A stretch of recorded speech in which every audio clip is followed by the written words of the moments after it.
আর এই যে সায়ক চক্রবর্তী বলেন, যখন আমার সাথে পরিচয় হয় কোন ছেলের সাথে সম্পর্ক ছিল তার, এবং তার সাথে সেক্স করতে গিয়ে তার পেনিস ছিঁড়ে যায়, আমার পাশে অন্য মেয়েকে শুয়ে সেক্স, সেটা আমাকে দেখতে হবে, আমায় ভিডিও করতে হবে। কে আটকে উঠছেন না? শুভসাচী বাবু এত সুন্দর লেখেন, এত সুন্দর মানুষ, মানে বউকে বেচা আর কি। তার পুরনো এক্স গার্লফ্রেন্ডের সাথে ও সেক্সুয়াল কিছু ভিডিও তুলে রাখতো, যেগুলো আমাকে দেখাতো।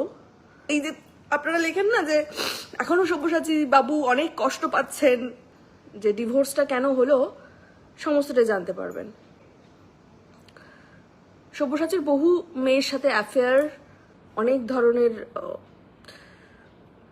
থ্রেট কল, থ্রেট মেসেজ, হুমকি, সমস্তটাই হ্যান্ডেল করতে করতে আসলে লেট হয়ে গেল।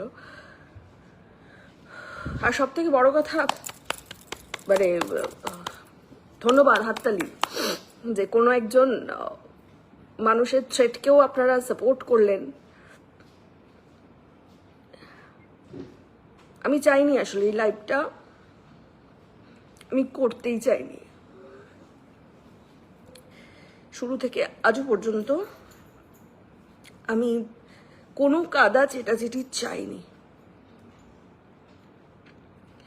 প্রতিটা মোমেন্টে, প্রতিটা মুহূর্তে আমি চুপ ছিলাম। যবে থেকে আমি চক্রবর্তী ফ্যামিলি থেকে বেরিয়েছি, আমি কারো এগেনস্টে আজও পর্যন্ত কেউ বলতে পারবে না যে আমি আমার কোনো লাইভে, কোনো ভিডিওতে, কোনো কিছুতে আমি কারোর এগেনস্টে কিছু বলেছি। কিন্তু আমার সীমাটা এবারে শেষ। আমি এটার একদম শেষ চাই। মানে আমি তো সব কিছু থেকে বেরিয়ে গেছি অনেক দিন আগে, তো আমি এটা শেষ চাই এবারে। কি শুনতে চান বলুন? আজকে আমি সব সত্যি বলবো। আমি বাঁচতে চেয়েছি, নিজের মতন করে বাঁচতে চেয়েছি। এটাই একটা অপরাধ? একটা মেয়ে হিসেবে যদি শুধু সে বাঁচতে চায়, অপরাধ?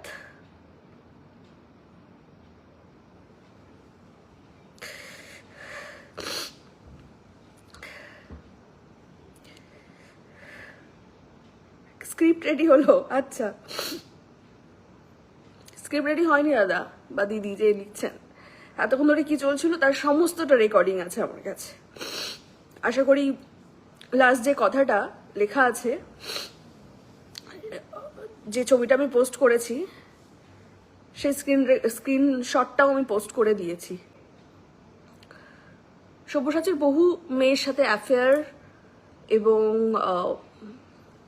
একটা ভাড়া বাড়িতে থাকে ওরা। আমার কাছে কোনোদিন অর্থটা ম্যাটার করেনি। পুরোটা শুনবেন, সবটা শুনবেন, আমি আমার নিজেরটাও বলবো। যে ডিভোর্সটা কেন হলো সমস্তটা জানতে পারবেন। আমি এখনো পর্যন্ত মানে উমকি শুনছিলাম যে আমি যদি সব বলে দিই কি কি হতে পারে আমার সাথে। আমি কিছু বলিনি, বলতে চাইও নি, বাট আমার মনে হয় এটা শেষ হওয়া দরকার। যা হয় হবে। আর কেন সোশ্যাল মিডিয়ায় এসে বলছি? কারণ সোশ্যাল মিডিয়াতেই নোংরামোগুলো চলছে। তাই আমাকে আজ মানে মাঝরাতে এই অবস্থাতেই লাইভে আসতে হলো। আমি যখন সব্যসাচীকে বিয়ে করি না, সব্যসাচীর নিজস্ব একটা ব্যাংক অ্যাকাউন্ট পর্যন্ত ছিল না। আমি ভালোবেসেছিলাম একটা মানুষকে, যার লেখা দেখে আমার মনে হয়েছিল যে একটা মানুষ যার লেখা, লেখনী আর সেই মানুষটা এক। এই যে আপনারা লেখেন না যে এখনো সব্যসাচী বাবু অনেক কষ্ট পাচ্ছেন, আপনার জন্য অনেক কষ্ট পান, সেটা তার লেখা। মানুষটা কি আদৌ সে?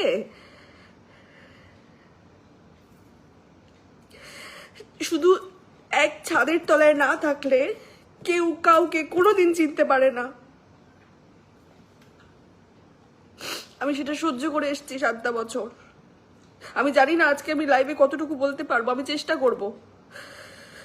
অনেক মানুষ জড়িয়ে আছে, সবকিছুর সাথে অনেক মানুষ জড়িয়ে আছে, কিন্তু আমি তো সবার নাম করব না। কিন্তু শুধুমাত্র আমার কারণটা বলতে হবে। আমি যেটুকু রোজগার করতাম সেই সময় 2017-র কথা বলছি, যেটুকু রোজগার করতাম তার বেশিরভাগটাই আমি কিন্তু ওদের ওদের ওপরে তুলে দিতাম। মাত্র 15,000 টাকা স্যালারি পেত, তাও ব্যাংক অ্যাকাউন্ট ছিল না সব্যসাচীর।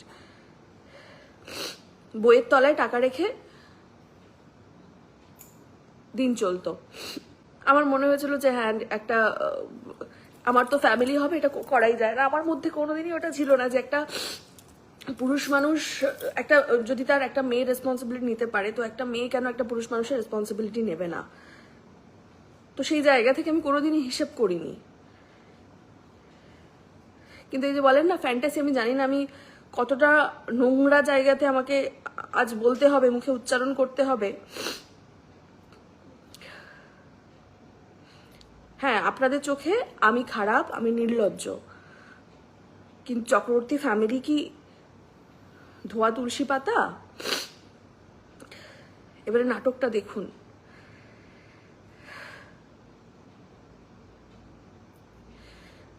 আমার সব্যসাচীর সাথে যখন পরিচয় হয় তখন ওর অলরেডি এক্স গার্লফ্রেন্ডস প্রচুর এক্সিস্ট করছে। এবং আমাকে ওর সাথে, আমি জানি না এটা কি বলা ঠিক হবে, তার পুরনো এক্স গার্লফ্রেন্ডের সাথে ও সেক্সুয়াল কিছু ভিডিও তুলে রাখতো যেগুলো আমাকে দেখাতো, এবং সেগুলো ছিল ওর ফ্যান্টাসি। এবং লোককে দেখিয়ে সেক্স করতে হবে, ফ্যান্টাসি। আমি এগুলোকেই ভাবতাম বোধহয় নর্মাল। আমার পাশে অন্য মেয়েকে শুয়ে সেক্স, সেটা আমাকে দেখতে হবে, আমায় ভিডিও করতে হবে। কে আটকে উঠছেন না?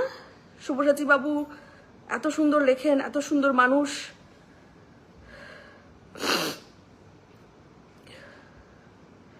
সে নামগুলো আমি জানি, আপনাদেরই পরিচিত মুখ, কিন্তু আমি তাদের নাম বলবো না। আর এই যে সায়ক চক্রবর্তী বলেন, যখন আমার সাথে পরিচয় হয় কোন ছেলের সাথে সম্পর্ক ছিল তার, এবং তার সাথে সেক্স করতে গিয়ে তার পেনিস ছিঁড়ে যায়, এবং রুবি হসপিটালে সে ভর্তি হয়, একটু খোঁজ নিয়ে দেখুন কোন ছেলে, তার নাম আমি নেব না, কারণ সে আমার কোনো ক্ষতি করেনি। হ্যাঁ, বাচ্চা হয়েছিল আমার, তার কারণটা হলো আমি চেয়েছিলাম, অ্যাক্সিডেন্টাল বেবি ছিল আমার, কেউ চাইনি। আমি যেদিন প্রথম যখন আমি প্রেগনেন্ট হই, আমি যখন বলি যে আমি প্রেগনেন্ট, তখন সায়ক বলে ছি ছি ছি তুই প্রেগনেন্ট। তার মা আমাকে বলেছিল যে আমি তো কখনো চাইনি আমার বংশ বিস্তার হোক, তোমরা ভেবে দেখো কি করবে। বহুবার আমাকে নিয়ে যাওয়া হয়েছিল হসপিটালে, মেডিকেল হসপিটাল নিয়ে গিয়ে আমাকে অ্যাবর্শনের ওষুধ হাতে নিয়ে আমি ফিরে এসেছি, যে না আমি কথা দিয়েছিলাম যে না বাচ্চাটাকে বাঁচতে দাও, আমি ফিনান্সিয়ালি, আমি সামাজিকভাবে, আমি কোনো রকমভাবে আমি তোমাদের উপরে ডিপেন্ডেন্ট হব না। কোনোদিন হইও নি। যে ফ্ল্যাটটাতে আমি ভাড়া থাকতাম তার হাফ ভাড়া আমি দিতাম, সব্যসাচীর জুতো থেকে মাথা যত যা ও পড়তো পুরোটাই আমি খরচা করতাম, আমি সেটা হ্যাপিলি করতাম। তার কারণটা হলো আমি ভালোবাসতাম, এবং আমার মনে হতো যে না একটা মেয়ে কেন করতে পারবে না, একটা ছেলে যদি করতে পারে একটা মেয়ে কেন করতে পারবে না। হ্যাঁ, আমার আগে বিয়ে ছিল, আর সেই কথাটাই বার বার বার বার বলে আমাকে দিনের পর দিন ব্ল্যাকমেল করা হয়েছে, এবং বলা হয়েছে যে আজ ওই মেয়েটাকে নিয়ে আমার বিছানায় শোয়া, তাহলেই আমাদের সম্পর্কটা ঠিক থাকবে। আমি তাই করে গেছি বোকার মতন। আমি নিজে রেকর্ডিং করেছি।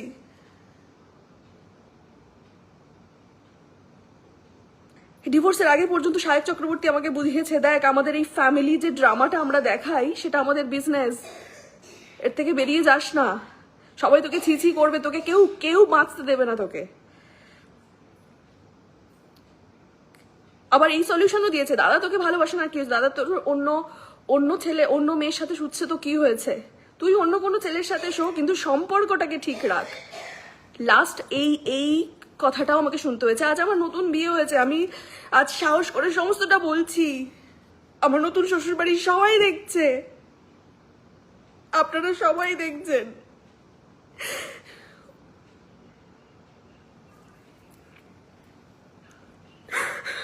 কিন্তু আমি আর পারছি না। আমি ওদের থেকে আমি কোনো রকম ভাবে বেরিয়ে আসার পর কোনো রকম ভাবে ওদের হয়ে ওদের পেছনে একটাও কথা বলিনি, ওদের এগেইনস্টে আমি একটাও কথা বলিনি। আর এই যে ফ্ল্যাটটা আমার বহু দিনের স্বপ্ন ছিল, যেটা মুকুন্দপুরের ফ্ল্যাট, যেটা আমি আর সব্যসাচী একসাথে থাকতাম। আমি শুরু থেকে ওদের বলতাম যে নিজস্ব একটা ফ্ল্যাট ভীষণ দরকার। যখন ওরা ভাড়া বাড়িতে থাকতো ওরা বলতো যে কাল বাঁচবো কি বাঁচবো না ঠিক নেই, টাকা জমিয়ে কি হবে, ফ্ল্যাট করে কি হবে। আমি দিনের পর দিন ওদেরকে শিখিয়েছি এইভাবে টাকা জমাতে হয়, নিজের একটা বাড়ি থাকতে হয়। তাও আমার ব্যাংক অ্যাকাউন্টে টাকা দেখলেই আজ এটা কিনে দে কাল ওটা কিনে দে, আমি দিয়েছি। আপনারা নিশ্চয়ই তার কিছু কিছু ভিডিও দেখেছেন। সেটা অনেক পরে, যখন আমি যে সময়কার কথা বলছি সেই সময় ব্লগিং ছিল না। আমার আগে বিয়ে ছিল, সেই কারণেই কি আমাকে এইভাবে দিনের পর দিন ব্ল্যাকমেল করা যায়? শুধু আমি সংসার চেয়েছি, বাঁচতে চেয়েছি, বাচ্চা চেয়েছি, আমি লিভ ইন করতে চাইনি। সব্যসাচী তো আমাকে বিয়েটাও করতে চাইনি, কারণ ও লিভ ইন থাকতে চায় এবং সেটা পুরো ওর ফ্যামিলি সাপোর্ট করে। শুধু আমি নই, এরকম বহু মেয়েরা আছে, এরকম ওর কোলিগস থেকে, ওর ফ্রেন্ড সার্কেল থেকে বহু, যারা হয়তো মুখ খুলবে না, কারণ তাদেরও সংসার, তারা এখন কেউ কেউ সংসার করছে, তারা কেউ মুখ খুলবে না।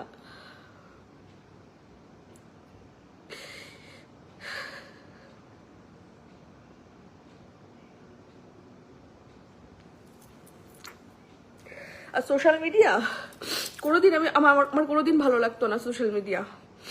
জবে থেকে সায়ক দেখলো যে এই ফ্যামিলি ব্লগিংটা মানুষ কাছে, আর এই যে মায়ের প্রতি এত ভালোবাসা, কই সেটা তো আমি জবে থেকে এসেছি, আমি শুরু থেকে কিন্তু দেখিনি। যখন দেখা গেল যে মায়ের প্রতি এই যে ভালোবাসাটা, সেটা মানুষজন পাবলিক খুব ভালোভাবে খাচ্ছে, তবে থেকে কিন্তু শুরু হলো এই মাকে নিয়ে যে ব্যাপারটা।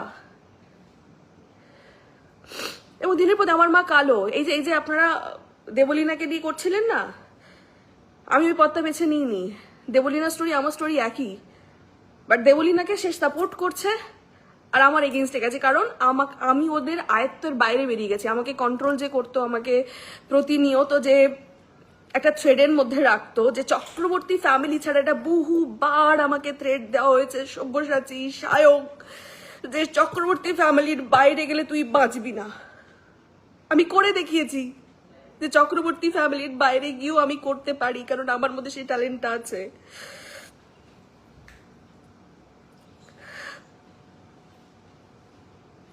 মাথার উপর দিয়ে যাবে লাইফটা, কারণ এটা সাধারণ জীবন ছিল না আমার।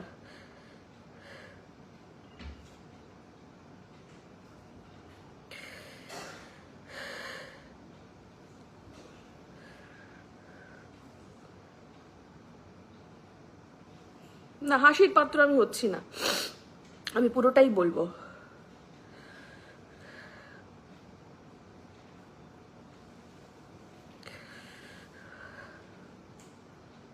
আমার মা কালো, তাই আমার মাকে পছন্দ নয়। যেখানে যাবে কোনো জায়গায় আমার মা যেতে পারবে না। লাস্ট ওর মায়ের 25 ডিসেম্বর যেদিন আমি সিদ্ধান্ত নিলাম যে না আর পসিবল হচ্ছে না, আমার টাকায় ফ্ল্যাট, আমি তো হারিয়ে ফেলছি এক জায়গা থেকে আরেক জায়গা বলতে গিয়ে। আমি যখন দীর্ঘদিনে টাকা জমি ফ্ল্যাটটা ইএমআইতে নিতে যাচ্ছি, তখন আমাকে ব্যাংক থেকে বলা হলো আপনি যেহেতু সিরিয়াল করেন, সেই কারণে আপনার একটা সিকিউরিটির জন্য আরেকজনের কারুরকে লাগবে যার পিএস স্লিপ আছে, তো তার জন্য সব্যসাচী বললো যে তুই নিজে যদি ফ্ল্যাটটা কিনিস তোর একার নামে থাকে, আমি তোর সাথে থাকবো না। আমার মনে হলো যে হ্যাঁ, একটা বর তো তার ওয়াইফ দুজনের নামে করে, তো আমি নিজে কিনলেও তো আমি বরের নামে ইকুয়ালি করতে পারি। তো সেখান থেকে আমার ফ্ল্যাটটা জয়েন করা এবং জয়েন্ট লোন অ্যাপ্লাই করা, পুরো টাকাটাই কিন্তু আমারই দেওয়া। ইনফ্যাক্ট আমার কাছে পুরো ডকুমেন্টস আছে, আমি লাস্ট 16 lakhs যে আমি শোধ করেছি তার পুরো ডকুমেন্টস কিন্তু আমার কাছে আছে। আমাকে যে থ্রেড দিচ্ছে না বাড়ি থেকে বার করে, ওর ঠিকানাটা কোনোদিনই ওর ছিলই না, ঠিকানাটা আমার ছিল, যেখানে ওরা প্রত্যেকদিন বলতে চেয়েছে যে ওটা ওর ফ্ল্যাট। আমি বেরিয়ে এসেছি যাতে ওর থাকার জায়গার অভাব না হয়, আমি বেরিয়ে এসেছিলাম, কিন্তু তার তো একটা শেষ থাকবে।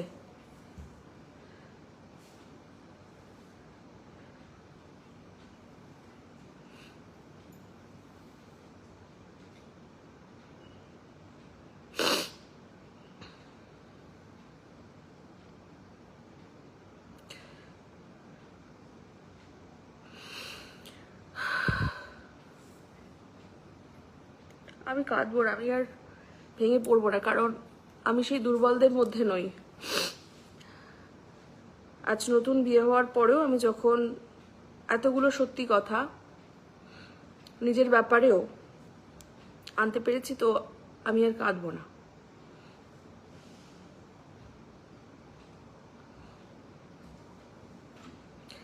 25 ডিসেম্বর মাকে রাস্তায় দাঁড়িয়ে অপমান করা হয় ওর মায়ের জন্মদিনে, কেননা ওর মায়ের জন্মদিনে আমার মা কেন গেছে।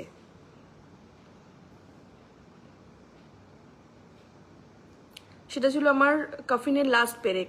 আমারই ফ্ল্যাট, আমার পয়সায় খাচ্ছে পড়ছে, অথচ কোনোদিন বাচ্চা হবে না, কারণ বাচ্চা চাই না ওদের ফ্যামিলি। বাচ্চা না হওয়া আর বাচ্চা না চাওয়া দুটো আলাদা, একটু কান খুলে শুনুন। যারা বলছেন না যে আমি বাচ্চার জন্য বিয়ে করেছি, তা নয়। তাহলে একটা প্রশ্ন কেন আপনাদের মনে আসছে না, আমার বাচ্চা যেটা হতে গিয়ে মারা গেছে সেটাও 2019-এ, আর আমাদের ডিভোর্স হচ্ছে তার কত বছর পর? তার মাঝে কোথায় ছিল? তার মাঝে তাহলে কেন বাচ্চা হয়নি? আমি বাজা ছিলাম?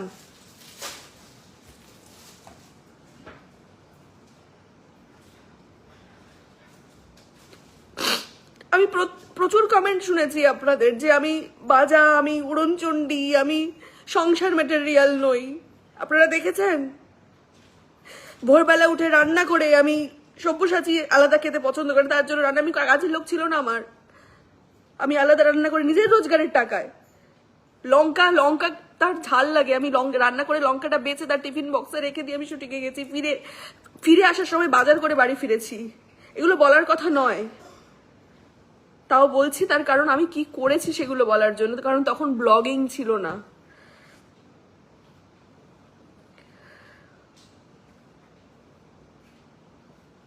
আজ সবকিছু ছেড়ে আমি এখনো পর্যন্ত ওদের পেছনে আমি লাগি না। আমি একটা এগেনস্টে, ওদের একটা এগেনস্টে ডিভোর্সের পর থেকে একটা ওদের এগেনস্টে আমি যাইনি। ইনফ্যাক্ট আমি ডিভোর্সটাও তো চাইনি। আমি ভেবেছিলাম যে ঠিক আছে, যে আমার কখনো বাচ্চা হবে না, কারণ ও বাচ্চা চায় না, সব্যসাচী চায় না, ওর ফ্যামিলি চায় না, কোনোদিন বাচ্চা হবে না। ঠিক আছে, আমি আমার কাজ নিয়ে আমার মতন থাকবো। কিন্তু আমি যদি বাঁচতে চাই, নিজের মতন করে বাঁচতে চাই, আমি যদি বাচ্চা, আমি তো লিভ ইন করতে চাইছি না, আমি কাউকে খুন করছি না, কাউকে অপমান করছি না, তাহলে কেন উঠবে এই কথাগুলো?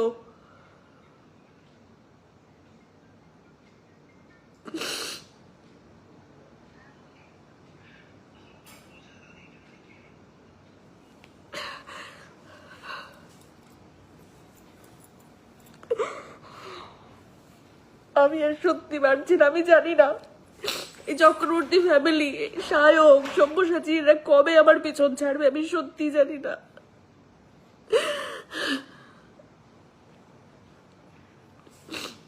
এই যে দেবলীনার কথা বলছেন না, দেবলীনার বিয়েতে একটা ছোট ইনসিডেন্ট ঘটেছিল, সেখানে সায়ক আমায় বলেছিল যে ওর অনেক ফলোয়ার, ওর সাথে আমাকে ভিডিও বানাতে হবে, সে যদি তোদেরকে যদি অপমানও করে। অ্যাকচুয়ালি অপমানিত হয়েছিলাম আমি, ওর মা, দুজনেই। সে ঘটনায় আর যাচ্ছি না। তখন ওর মা আর আমি বেরিয়ে এসেছিলাম এবং বলেছিলাম দেখ এই হয়েছে, বলেছিল না ওখানে গেলে আমার প্রচুর ভিডিও হবে, প্রচুর ফুটেজ হবে। আর আমি দেখ, আমি মেরুদণ্ড বিক্রি করে কোনো কাজ করতে পারবো না। তখনও বলেছিল না আমার মেরুদণ্ডের থেকে আমার টাকার মূল্যটা বেশি আমার কাছে, আমি টাকার জন্য মেরুদণ্ড বিক্রি করে দিতে পারি।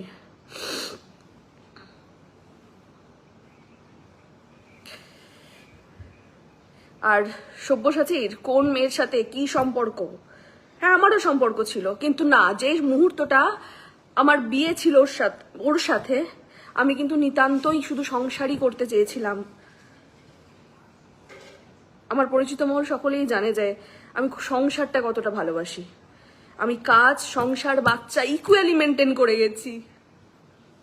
আমার মনে আছে আমার ফার্স্ট যখন যে বেবিটা, তার ডাক্তার দেখাতে যাওয়া থেকে শুরু করে সব নিজে করেছি, সব একা। ইনফ্যাক্ট যে স্বাদের ছবিটা সায়ক চক্রবর্তী পোস্ট করে আমাকে উইশ করেছে না, উইশ করানোর ভান করেছে, উল্টে বলা যেতে পারে, সেই বাজারটাও কিন্তু আমি নিজে বয়ে করেছি। মিষ্টিটাও কেউ আনেনি। আমি বলেছিলাম যে এরকম স্বাদ হবে, তখন সায়ক বলেছিল তোর বাচ্চা তুই স্বাদ করবি, আমি কেন টাকা দেবো। স্বাদটাও কিন্তু কেউ করেনি, আমি নিজের টাকায় স্বাদ করেছিলাম। তাও স্বাদ কি না, ওর মায়ের জন্মদিন আর আমার স্বাদটা একই দিনে ফেলাও, যাতে একই খাবারে সকলের খাবার হয়ে যায়। না না, আমি থানায় যাব না, কারণ থানায় সলিউশন নেই, আর আমি সলিউশনের জন্য লাইভটা করছি না।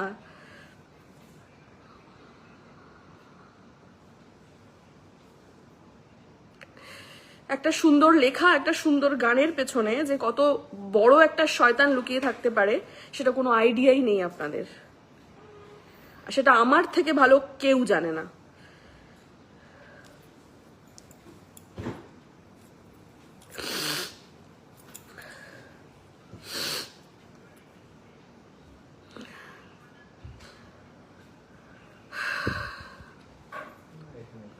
নাটক হতেই পারে, নাটক মনে হতেই পারে।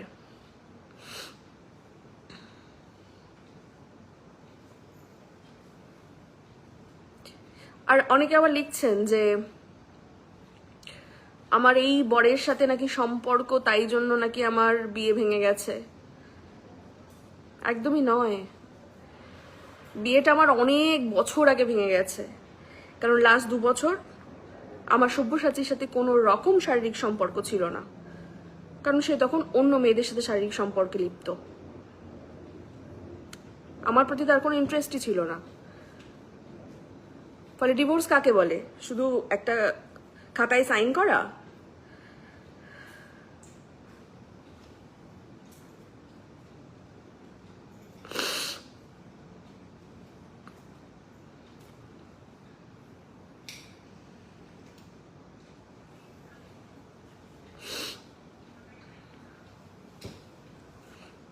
আর আমাকে এই যে তাড়াহুড়ো করে বিয়েটা নয়, তাড়াহুড়ো করে নয়, আমি বাচ্চা চাই, বিয়ে করবো, এটা তো কনফার্ম ছিলই। কিন্তু 9 তারিখে আমার লিগ্যাল কিছু ডকুমেন্টেশনের কাজ ছিল, সেটা না হওয়া পর্যন্ত আমি বিয়েটা করতে পারতাম না। তাই 10, 11, 12 এই 3 দিন সময় ছিল আমার সমস্ত ডিসিশন নেওয়ার, কারণ চৈত্র মাস পড়ে যাচ্ছিল।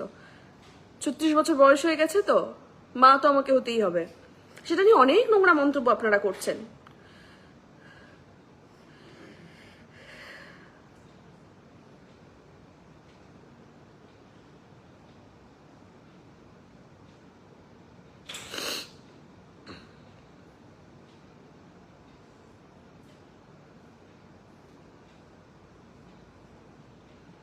আমি সত্যি জানি না আর কি কি বলা উচিত।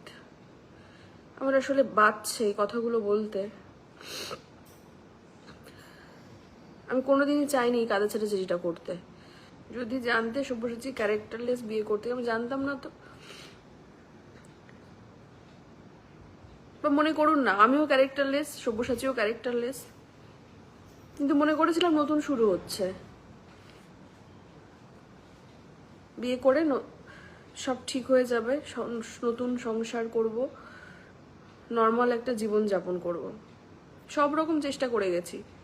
আজ এত টাকা লাগবে, আজ লাদাখ নিয়ে যায় 1 লাখ টাকা খরচা করে, পুরো টাকা খরচা করে লাদাখ নিয়ে গেছি। বললো লাদাখ নিয়ে গেলে সম্পর্ক স্বাভাবিক হয়ে যাবে, ওই মেয়েটাকে নিয়ে আয়, থ্রিসাম করলে সম্পর্ক ঠিক হয়ে যাবে।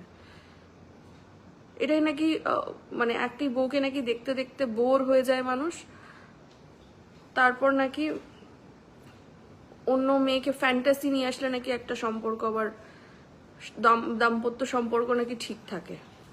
আমি সেটাকেই সত্যি ভাবতাম। সত্যি কি তাই? কে জানে, মানে আমার তো এখন মনে হয় না ওগুলো সব ভুল, মিথ্যে। সব্যসাচী তার কাজের জন্য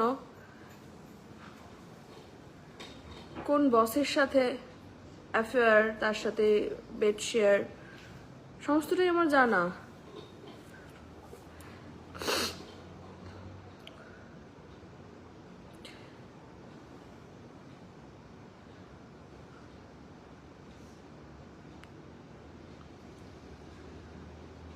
আমারও সম্পর্ক ছিল বিয়ের আগে।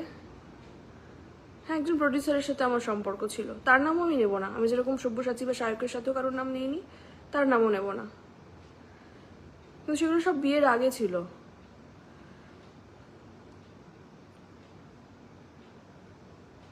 তিন মাসের জন্য ছিল সম্পর্ক, বাট সেটাও আমাকে শুনতে হতো যে আমার সারা জীবন তার সাথে সম্পর্ক আছে।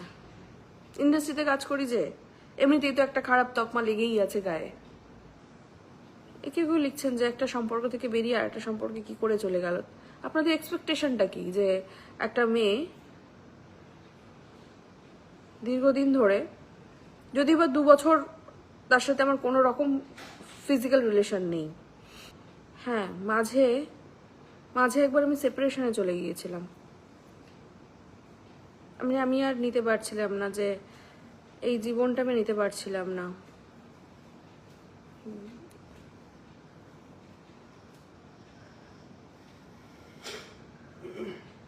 তখন আমার একজনের সাথে পরিচয় হয়, তিনি ধনী ব্যক্তি ছিলেন এবং আমাকে সব্যসাচী বলতো যে ওর সাথে সম্পর্কে যা এবং তার থেকে এই জিনিসগুলো আমাকে আদায় করে দিই, মানে বউকে বেচা আর কি। সে সমস্ত ট্রানজাকশন আছে কিন্তু যদি সব্যসাচীর অ্যাকাউন্ট দেখা যায়,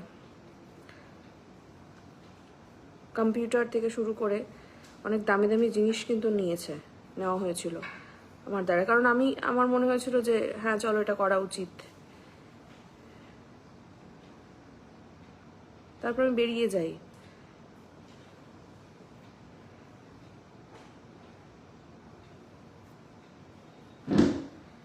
বেরিয়ে গিয়ে তাদের বাড়িতেই তার সাথেই আমি থাকতে শুরু করি। তো সেও ঠকায় আমায়। আবার আমি ফিরে আসি সব্যসাচীর কাছে। এই যে সব্যসাচী আবার পোস্ট করেছে এখন, এবার আইন আদালতি ভরসা, মানহানির মামলা ছাড়া আর কোনো উপায় থাকলো না।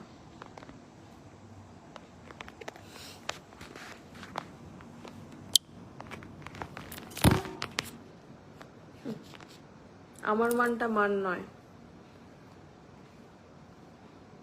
এই যে এবারে থামিস, নর্মাল ডেলিভারির জন্য ওয়েট করিস না, এর মধ্যে দিয়ে বোঝানো হয়েছে আমার জন্য বাচ্চা মারা গেছে না, চক্রবর্তী পরিবারের জন্য বাচ্চা মারা গেছে।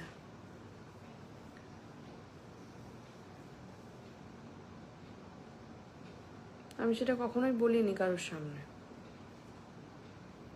মুখে আনিনি। দেখেন শায়ক চক্রবর্তীর কতবার ফোন,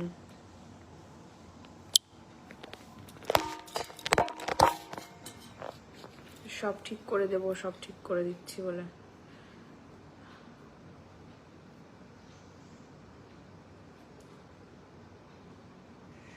হ্যাঁ বলেছি, কারণ আমার কাছে সম্পর্কটা বাঁচানোটা ছিল মেন প্রায়োরিটি। আমি সম্পর্কটা বাঁচাতে চেয়েছিলাম, লাস্ট চেষ্টা করেছিলাম যাতে সম্পর্কে থেকে না বেরোনো হয়।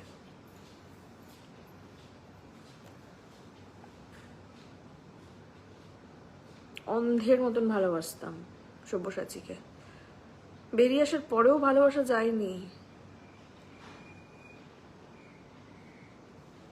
তারপর একটার পর একটা ঘটনা আমাকে বিতৃষ্ণায় ভরে তুলেছে। আমি আজকেও লাইভটা করতাম না যদি আমাকে পার্সোনাল থ্রেটটা না দিত। শায়ক এই যে পোস্টটা করেছে আমি তাতেও কিছু বলিনি। আমি ছোট, সায়ককে ছোট করতে গিয়ে আমি নিজেকে ছোট করছি না, আমি ছোট। হ্যাঁ, চলে গিয়েছিলাম, কারণ আমার মনে হয়েছিল তাতে সম্পর্কটা, সব্যসাচীর সাথে সম্পর্কটা আমার টিকে থাকবে।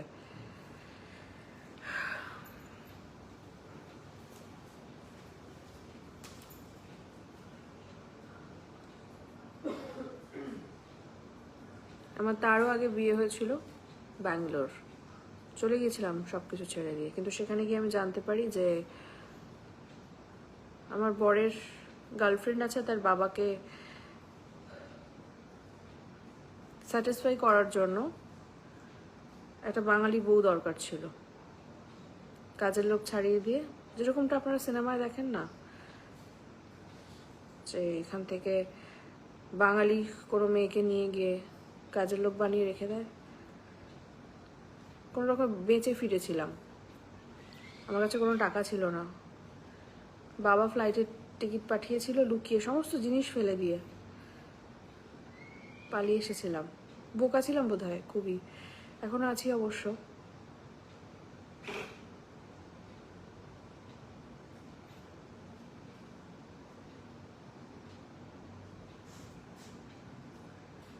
তারও আগে বিয়ে করেছিলাম ছোট বয়সে, সেটাকে বিয়ে বলাটা বোধহয় ভুল হবে। থাকতাম একজনের বাড়িতে, সব্যসাচী তার একটা ছোট বন্ধু, একটা তার সাথে দিনের পর দিন আমার সামনে আমারই বিছানায় শোয়া। এমন অনেকেই আছে, আমি যে টাইমটা ধরো ওর সাথে সেপারেশনে ছিলাম, এক একটা মেয়ে 3 দিনের বেশি মানে 3 মাসের বেশি টিকতো না, মানে 3 মাসের জন্য এক একটা মেয়ে, তাদের নামের লিস্ট আমার কাছে আছে। তারা নিজেরাও জানে, তারা যদি আমার এই লাইফটা দেখে তারা জানবে যে আর বাড়িতে 2টো ঘড়ি আছে বড়, মুকুন্দপুরের ফ্ল্যাটে, ওই 2টো তারই দেওয়া। তারপরে আরো এরকম আছে অনেক, মানে এক একটা মেয়ের সাথে শোয়া, তাকে প্রেমে ভাসানো। অ্যাকচুয়ালি না, আমাকেও ঠিক একই ফাঁদে ফেলার চেষ্টা করেছিল ওই পরিবার, কিন্তু আমি ভুলটা এখানে হয়ে গেছে, আমি বিয়ে করতে চেয়ে বসেছিলাম, মানে লিভ ইন করে ছেড়ে দেওয়ার ব্যাপারটা হয়নি, আর এখানেই ভুলটা হয়ে গেছে।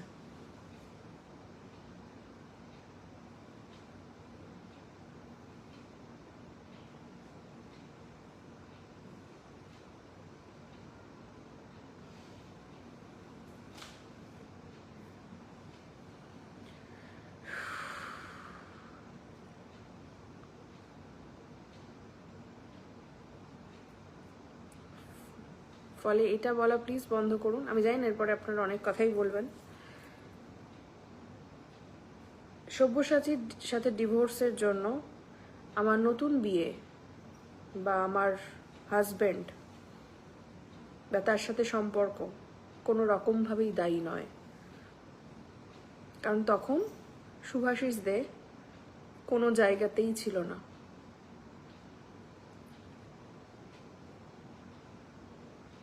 আমার নিজের যতটুকু সোনা, যতটুকু ব্যাংক ব্যালেন্স, যেগুলো আমি বাচ্চা হবে বলে জমিয়েছিলাম, সমস্ত ফিক্সড ডিপোজিট আমি ভেঙে দিয়ে বিজনেসে লাগিয়েছিলাম, যাতে বিজনেসটাকে বড় করা যায়।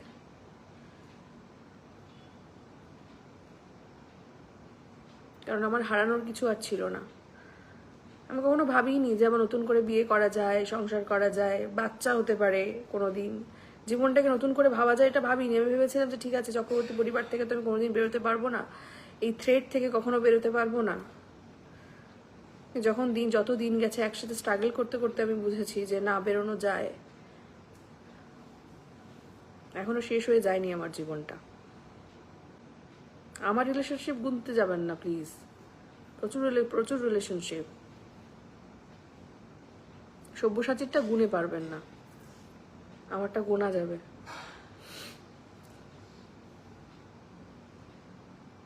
আমি শুধু নামগুলো তো নেব না, সেগুলো নিতে পারছি না।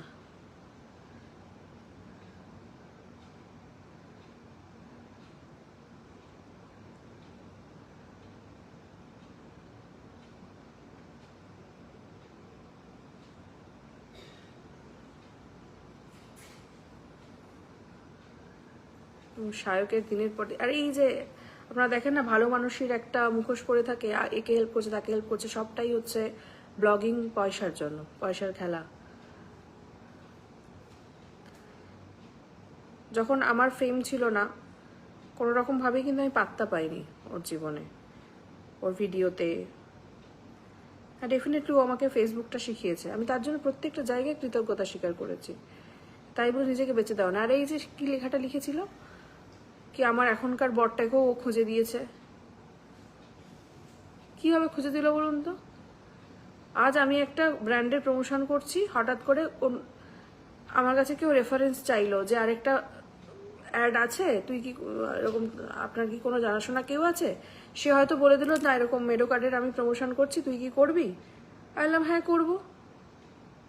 শুধু এইটুকু যোগাযোগ, বাকি যেটুকু মেডোকার্ডের পুরোটা আমি নিজে করেছি। উল্টে আমাকে প্রতিটা পদক্ষেপে, যাতে আমার ক্ষতি হয়, আমার কোম্পানির ক্ষতি হয়, প্রতিটা পদক্ষেপে আমাকে বাধা দিয়েছে। আর সেটাই আমার মাথায় জেদ চেপে গেছে, না ও যত বাধা দেবে আমাকে, আমি তত বেশি এতে স্ট্রাগল করব।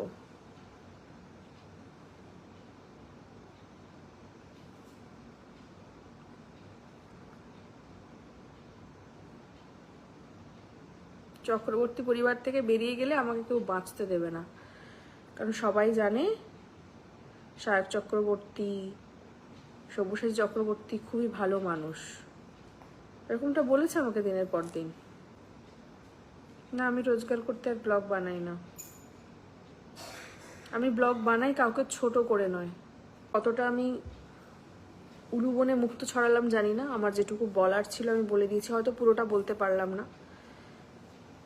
বাকি যদি কিছু থাকে আমার তরফ থেকে, নিশ্চয়ই এরপরে সায়ক চক্রবর্তী, সব্যসাচী চক্রবর্তী তার বন্ধুদেরকে দিয়েও ব্লগ বা ভিডিও লাইভ করতেই পারে।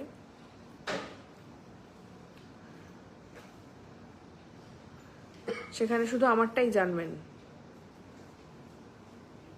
আমি আশা করব ওই সৎসাহসটা ওদের কারণ নেই, নিজেদের সম্পর্ক স্বীকার করবে। আমি লাস্ট এটুকু বলে গেলাম, সায়ক চক্রবর্তী বা সব্যসাচী চক্রবর্তী, তোমরা যদি আমার ব্যাপারে আর কিছু বলতে আসো, নিজেদেরটাও সাথে বলবে, যেমনটা আমি বললাম, যদি সৎ সাহস থাকে।